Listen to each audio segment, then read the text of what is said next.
El centro educativo como comunidad educativa. Unidades temáticas. Organización escolar y cultura empírica de las escuelas. Sintetizar las políticas del curso y sus adecuados y normativas. La escuela como hecho cultural. La escuela escolar educativa es el sentido que escala la personalidad. Depende estrechamente de las personas que constituyen la comunidad educativa, pero también de la sociedad en la que se encuentra en las instituciones. La escuela como realidad empírica. Esta escuela se caracteriza por el análisis y el aspecto práctico de la administración y la búsqueda de resultados palpables y concretos. Genealogía de las escuelas y cambios experimentales en su organización, constituidos por 4 genealogías. 1. De las escuelas al finales del siglo XIII, por Aries. 2. Organización interna de las escuelas micropolitanas en el siglo XVIII, por Flauto. 3. Creación de las escuelas universales y gratuitas en el siglo XIX, autores como Valeria y Fernández Esquita. 4. Desembarco de las ciencias psicopedagógicas en el siglo XX, por el autor Don Solek. Organización y cultura material de las escuelas. Espacio, tiempo, orden y disciplina. Agentes y programas curricular. Y también los contextos sociofamiliares. 1.2. Organización escolar y cultura empírica de la escuela. ¿Qué es una organización? Una organización es una base importante de un proceso administrativo, la cual se define como la estructuración técnica de las relaciones que deben existir entre las funciones, niveles y actividades de los elementos materiales y humanos de un organismo social, con el fin de lograr su máxima eficiencia dentro de los planteles y objetos señalados. De esta manera, una organización escolar es aquella que tiene como objeto de estudio a la institución educativa, donde se considera a la escuela como la integración armónica de los elementos que la componen, favoreciendo el aprendizaje de los estudiantes, utilizando recursos y preparando las condiciones para lograr los objetivos deseados. De esta forma, se desarrolla el trabajo del personal administrativo, docente y estudiantes, generando un ambiente agradable para el proceso de enseñanza y aprendizaje. La cultura empírica de la escuela se refiere al ámbito de la experiencia y se constituye por el conjunto de prácticas que han creado o adaptado a los docentes para regular la enseñanza y el aprendizaje. Esta cultura incluye pautas en las que se han ejercitado a los alumnos en las actividades de aprendizaje y formación. La escuela como hecho cultural. La escuela se sitúa dentro de la sociedad. Es la institución que garantiza su perpetuidad y la transmisora de cultura por excelencia. Es, por otra parte, el núcleo cultural más integrado y próximo a la comunidad. Cultura es, por tanto, algo dinámico, algo que tiene que hacerse y que tiene que hacerse con sentido. De ahí que la educación se articule a través de la escuela cultural. La escuela cultural será pues escuela axiológica. ¿Por qué se la denomina así? Porque se pretende integrar los valores en el alumno y porque el profesor es consciente a sí mismo de los propios valores que debe reproducir y desarrollar en el estudiante. Podemos decir que el profesor cultural fue siempre un profesor axiológico, pues sabe qué es educar. Educar en sí es inducir las experiencias y actitudes axiológicas responsables. La escuela y comunidad deben ser organismos culturales y axiológicos comunes. Es donde se comparten los valores porque en el sentido de la escuela es extrínsecamente comunitario.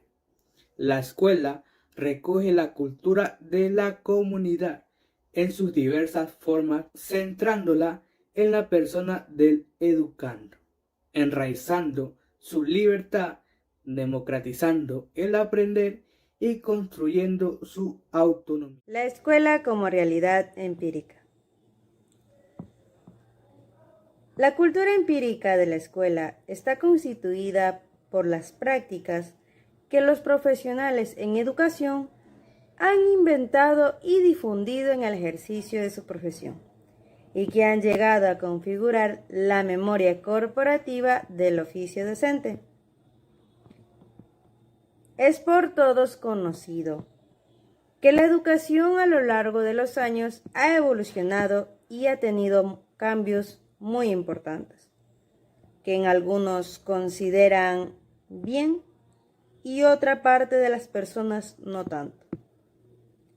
Pero lo que es importante es resaltar que hay dos factores principales que han revolucionado el modo en el que entendíamos las clases en el pasado y el modo que entendemos ahora las clases impartidas, como lo son la metodología del aprendizaje y las nuevas tecnologías. En el pasado, la enseñanza se basaba mucho en la teoría y poco en la práctica.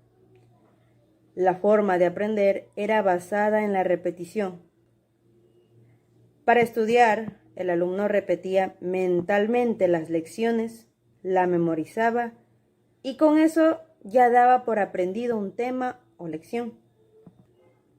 Se trataba de captar datos, conocimientos, información, pero sin necesariamente comprenderlos o interiorizarlos.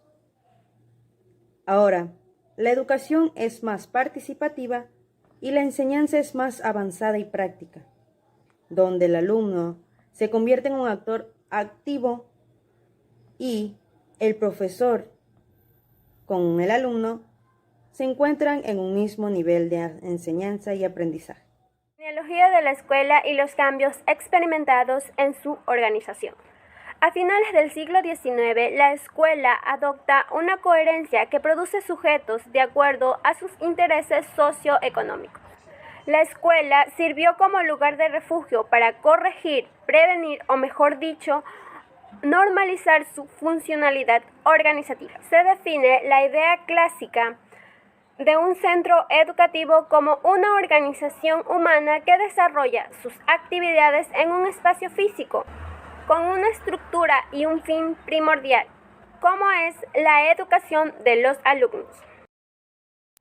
Las transformaciones también implican cambios en sus sistemas de planificación y evaluación en el papel reconocido a los diferentes protagonistas del hecho educativo. La genealogía de la escuela también se refiere a la historicidad que ha tenido a través del tiempo. En este apartado tenemos un ejemplo de la unidad educativa John F. Kennedy y los avances que ha tenido en su administración. En 1964 hasta 1968, el señor Raúl Villao Panchana, quien fue el primer rector de la Unidad Educativa John F. Kennedy, quien aportó para consolidar el prestigio institucional. De 1968 hasta 1973, el abogado Pedro Reyes Laínez, en su gestión administrativa, egresa la primera promoción de 26 estudiantes. En 1973 y hasta el 2012, el abogado César Montenegro Laínez mantuvo a la institución en un sitio de alto prestigio. El licenciado Jorge Merizalde asume su funcionalidad en el 2012 hasta el 2014. Ya en el 2015, el máster Carlos Berrones Salazar se compromete a realizar una gestión que permita un favorable clima organizacional. Organización y cultura material de la escuela. La organización escolar cumple un papel fundamental dentro del ámbito educativo, sobre todo la colaboración entre los profesionales que participan en la educación del alumnado. Las organizaciones educativas en la modernidad se preocuparon entonces del proceso para mejorar los resultados, pero el sistema analizaba como parámetro de calidad solamente los resultados. No tomó en cuenta el proceso ni el contexto en continua interacción que tenían las organizaciones. La educación patrimonial presupone una revaloración de las cosas y de la tecnología como formas de expresión de las prácticas materiales de los humanos en la nueva formación y actividad de los docentes, en la redefinición de los lugares formativos, en los enfoques didácticos y en las estrategias de comunicación educativa, en la organización del centro educativo y en el papel que debe asumir el estudiante. La cultura material de la escuela es para la etnohistoria, el registro o catálogo de experiencias que conducen a la producción de los objetos en que se concentriza dicha cultura y que es obra de los pares que integran la corporación en que se socializa el oficio del maestro. La historia cultural de la educación ha desembocado como una de las vías o derivas de las diversas aproximaciones postestructurales que se han ido ensayando en ella o a lo largo de las últimas décadas, en atención a los objetos, imágenes, textos y voces que componen el patrimonio material e inmaterial de la escuela. Funcionan de manera más o menos continua para alcanzar una meta o unas metas comunes. La cultura material de la escuela es el espejo de esta tradición, salvaguardada de la historia efectual de la institución y de los agentes que han gestionado la educación. En cuanto al espacio y al tiempo, tenemos que cuando hablamos de espacios educativos nos estamos refiriendo al conjunto de aspectos que conforman un ambiente de aprendizaje, en el cual es posible desarrollar diversas situaciones pedagógicas. Es importante destacar que en la actualidad, cuando se alude al espacio educativo, no solo se está haciendo referencia a las salas de actividades de un establecimiento, sino a los más diversos espacios donde es posible establecer un encuentro sistemático. El espacio educativo no solo se está refiriendo al elemento físico como es el salón, sino fuera del aula, porque es el entorno que rodea a los alumnos, logrando la interacción con el ambiente y teniendo resultados muy significativos, como es la elaboración de sus propios conocimientos a través de la reflexión y desarrollando habilidades y competencias para toda la vida. En cuanto al tiempo, tenemos que la planeación de una clase debe prever el uso y la distribución del tiempo, pues estos factores aportan de gran manera a que el aprendizaje sea realmente efectivo. El aprendizaje efectivo depende en última instancia de la manera en la que el tiempo se organiza, que la proporción del tiempo dedicado a la perseverancia de los estudiantes o de su completo compromiso con el aprendizaje. Se debe enfocar una parte del tiempo de cada clase al trabajo práctico por parte del estudiante. Cada clase puede significar un ejercicio de reflexión en torno a la aplicabilidad de los conceptos en la cotidianidad. De este modo, los conocimientos se vuelven significativos y enriquecedores para los estudiantes. El tiempo es valioso teniendo en cuenta las actividades que se realizan tanto dentro y fuera de la escuela. El orden en el ámbito escolar. El aula es el reflejo de la formación que esperamos lograr en nuestras niñas y niños, por lo que el orden y la limpieza son partes fundamentales de un buen ambiente en el proceso de enseñanza-aprendizaje de valores, buenos hábitos y costumbres. Pero para ello, yo sugiero una actividad que puede ser aplicada. Ofrecer espacios organizados, limpios y ante todo ordenados, que puedan brindar un clima de tranquilidad, agradable, armónico y seguro. Cabe indicar que estos pueden y deben ser resultados del aprendizaje conjunto al docente y al estudiante. La disciplina dentro del ámbito escolar.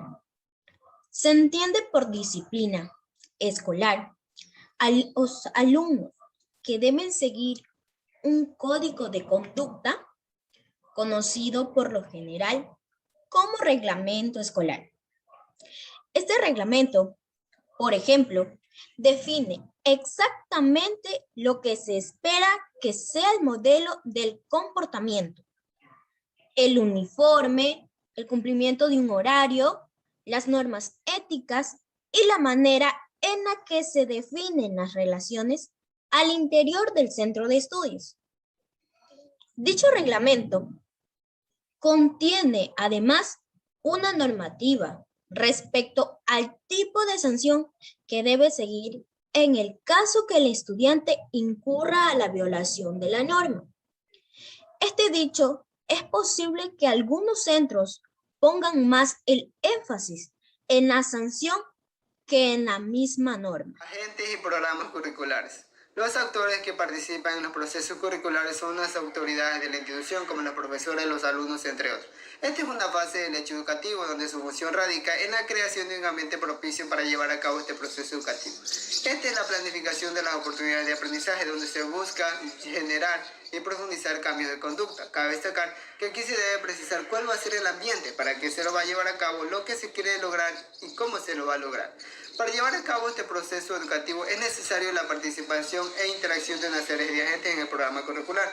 Los agentes que participan en el proceso curricular son las autoridades de la institución, como los docentes, los alumnos, entre otros, los directores, la infraestructura educativa, la comunidad, entre otros. Es importante mencionar que para llevar a cabo este proceso es fundamental un programa curricular.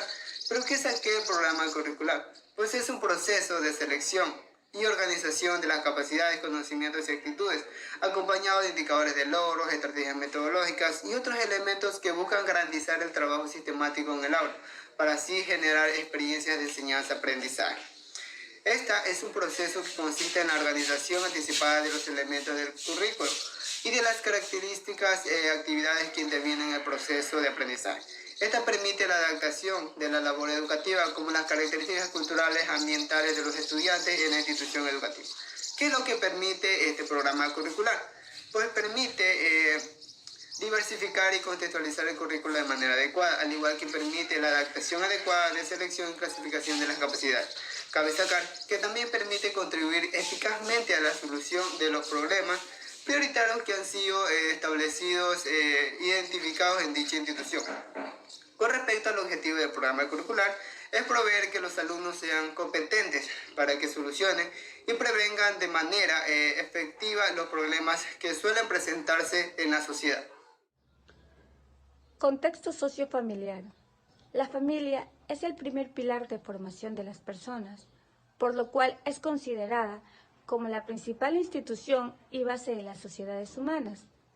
Este núcleo social tiene como objetivo primario poder guiar a cada uno de sus integrantes para enfrentarse al entorno en el que se desenvolverán.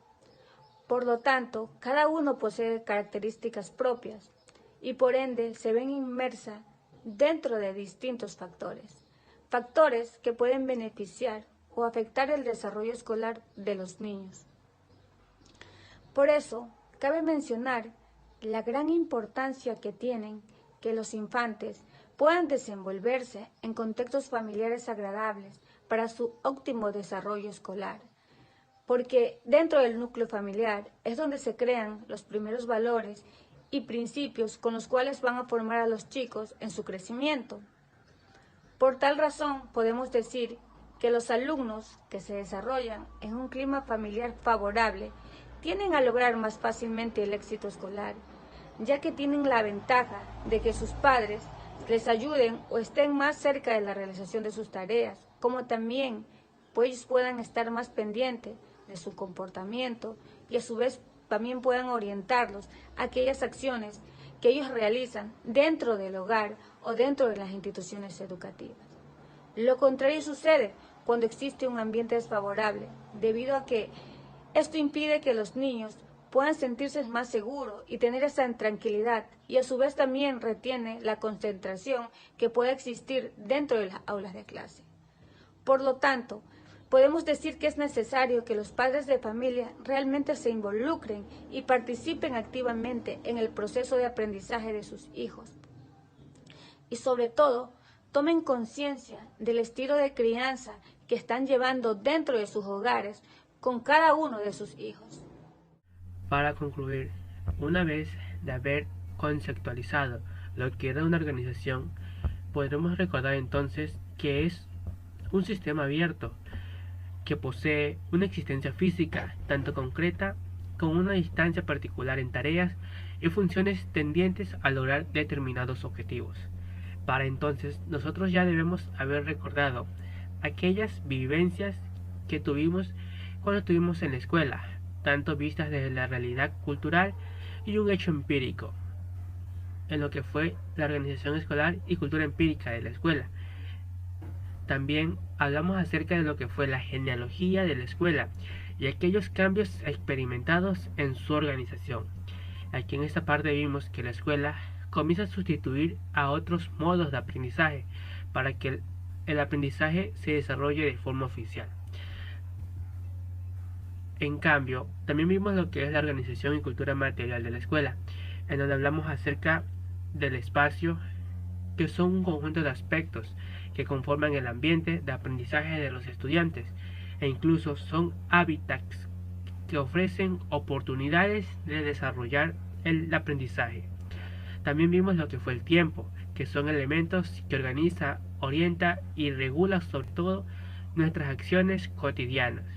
Desde este punto de arranque, el tiempo, además de constituirse, es un componente físico sobre el cual se genera proceso de transitoriedad. El orden, que también fue otro de los puntos específicos en lo que era la organización y cultura material. En esta parte se habló acerca de la disposición metódica, concertada y armoniosa de las cosas. En sí, son reglas establecidas para poder llevar a cabo la educación de forma organizada. Y por último tuvimos la disciplina, que esta en cambio se puede definir como el establecimiento de normas y límites.